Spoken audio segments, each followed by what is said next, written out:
The title of this mini podcast is Music to Your Ears. Here's one of the Grasshopper's cryptic top tens. Turning up the volume reduces our ability to listen.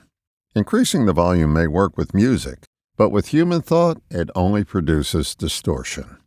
There are musical nuances we may miss at lower volumes, but the delivery of cacophony into our mind is in direct proportion to how much we crank up our internal volume.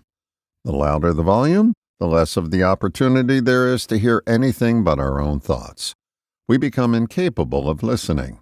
It's time for an agreement.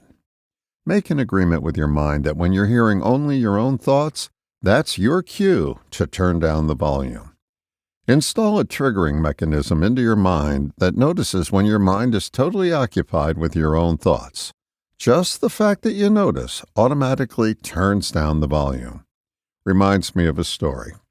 My late teacher, Dr. Dave Dobson, introduced us to the concept of bad hypnosis.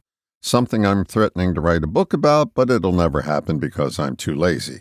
But bad hypnosis is something we are exposed to every day. If we don't notice it as being such, we'll reinforce the unproductive suggestions it offers. These suggestions start in childhood and continue throughout our life if they go unchecked. For example, take the proverbial maxim, "Money doesn't grow on trees." It's one of our early experiences with bad hypnosis. Every time it gets reinforced, you experience a mindset of lack. What Dave had us do was take a nice deep breath, exhale slowly, and close our eyes. He then suggested, as we were in this less stimulated frame of mind, to ask the part of our mind that recognizes bad hypnosis to alert us every time we experience it. The exercise took less than a minute, and all these years later, I see and hear bad hypnosis everywhere.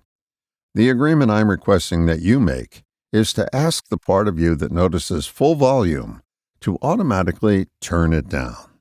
After consciously requesting this a few times, something magical begins to happen. You start to notice the process happening on its own without any conscious request on your part. It becomes an automatic response. When the volume of your internal dialogue is lowered, you have the ability to hear something besides your own thoughts. It's this ability to hear something new that has us dance off in new directions, rather than retracing our steps again. Take the time to make an agreement with your mind to notice and turn down the noise. It only takes a minute of quiet time, and with a little practice, what you'll hear will be music to your ears. All the best, John.